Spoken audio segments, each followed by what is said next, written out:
So in this video, I'm gonna show you how you can essentially use Solscan to analyze future tokens. Maybe you wanna find insider wallets, or maybe you wanna do something else. So let's dig into it. So for instance, what we're gonna take a look at first, we need to find any wallet.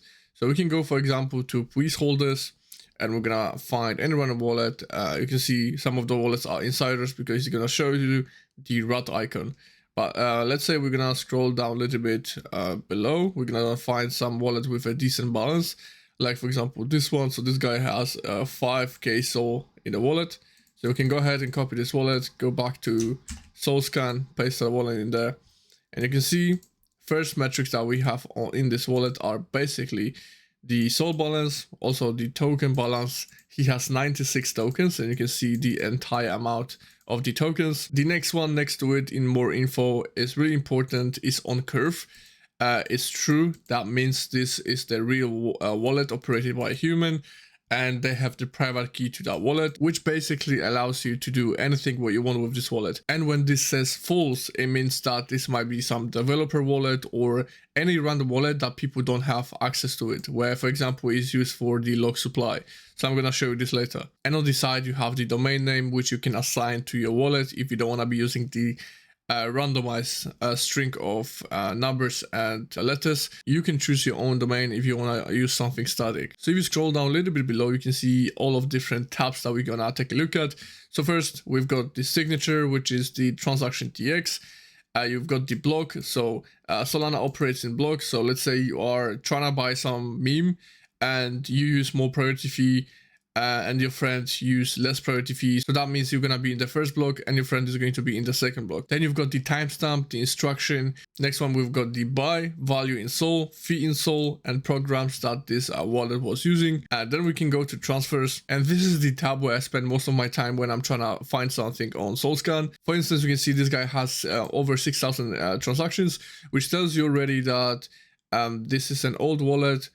Sometimes when you look for some new creations, some wallets are going to have less than 10 transactions, and you might speculate that this might be a bundle, or it might be some kind of cabal trying to push something. So basically I always look at the transactions, and then you have your signatures again. So you can go ahead and you can click on the transaction and see what that is. So it's gonna show you the additional info with the instruction, where was it sent from and where was it sent to, and you can also see the amount. Then we can go to action, and if you want to filter only for transfers or only for burn, let's say, you can go and click filter. So you can see this guy was burning something on Camino 1 year ago. So next one, you've got the from. So if you're doing in-depth research and if you wanna like look for only the specific address that was sending some Solana or maybe some tokens to this address, you can go ahead and paste that in there. We also have got the value and the token. So what I always do, if you wanna see only tokens, you wanna use the SPL. If you want to use only Sol, you need to select the Sol.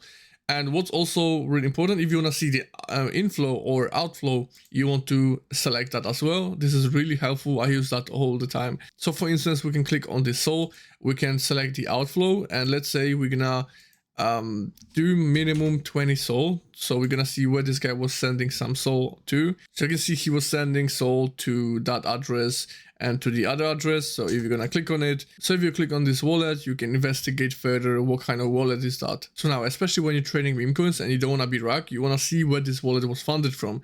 So we can go and see any random token, like for example this one. We can go to holders and select any random holder, like for example this one. We can go ahead and copy this wallet, go back to Solscan, paste that in there, and you want to go to transfers again.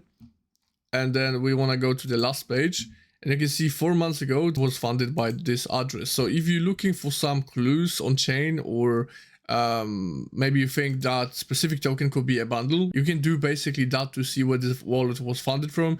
And if you see the pattern basically just repeat itself, this probably is a bundle or probably some cabal trying to push the specific token. So it could be one of these ways. Not always is going to happen, but you definitely want to consider that. So now if you go to DeFi activities, you can see we have some more information that this guy was buying 5 Sol for Solar Grok. And if you want to see the details, you can click on this eye icon. It's going to show you that he swapped 5 Sol to $100 of Grok. So this is going to show you the price after. Because let's say you had some tokens and you paper handed them earlier. if you see this transaction, let's say a day later, it could be like 10 times higher or even 100x higher. Depends when you sold it. So it seems like this guy basically bought this and this token dipped, so he lost on this trade. And on the side you can see where this transaction was from, which is this wallet to Solar Grok. And you can see the value, you can see the platform, which is Jupiter, and source Radium. You can also see a ton of different platforms that the Solscan supports. If you're looking for some specific log supply or any other platforms, you definitely can find that in here. If you're trenching, you're gonna see the Pump One as a platform, and if you're gonna be buying on Jupiter, you're gonna see the Jupiter aggregator icon here, and source as the Radium. So it's pretty straightforward to understand. Then we've got the NFT activities, which we don't need to worry about because we are trading memecoins. We've got the balance change, which I don't really use that much. We've got the analytics, not really useful though, and portfolios. You're gonna see what this wallet is essentially holding, stake accounts and domains. So that's pretty much all. Most of the time you're gonna be spending only in transactions, transfers and DeFi activities. So that's all you need to do. So now I'm going to show you how to spot whether the supply is locked or not. So now you can go to any random tokens on streamflow to see whether the supply is locked. And you can go ahead and copy the contract address if you want to. You can go back to Bulex to analyze the token, and you can see there's 80 million tokens locked. So you can see the first holder is the rat icon, which is the insider, which means that the dev sent tokens to that wallet.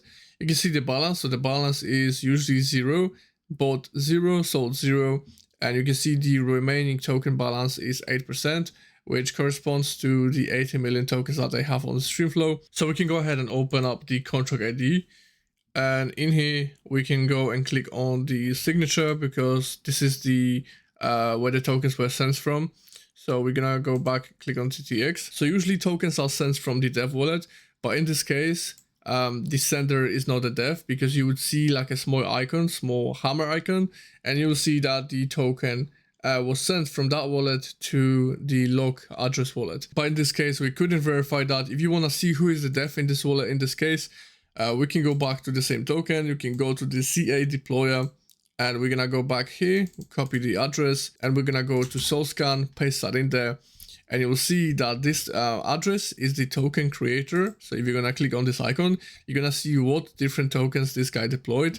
So he made a ton of tokens, so you can see here. Sometimes you can verify if the dev is legit, or if the dev made a couple of successful tokens.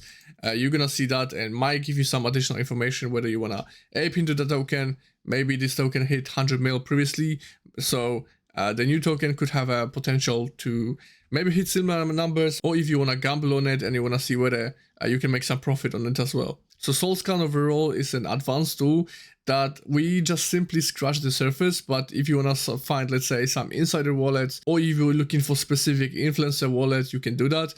Even though those wallets aren't public, you can find them on Solscan, so I might show you guys how to do that in the next video. So let me know in the comment down below whether it was useful, and I'll see you in the next one.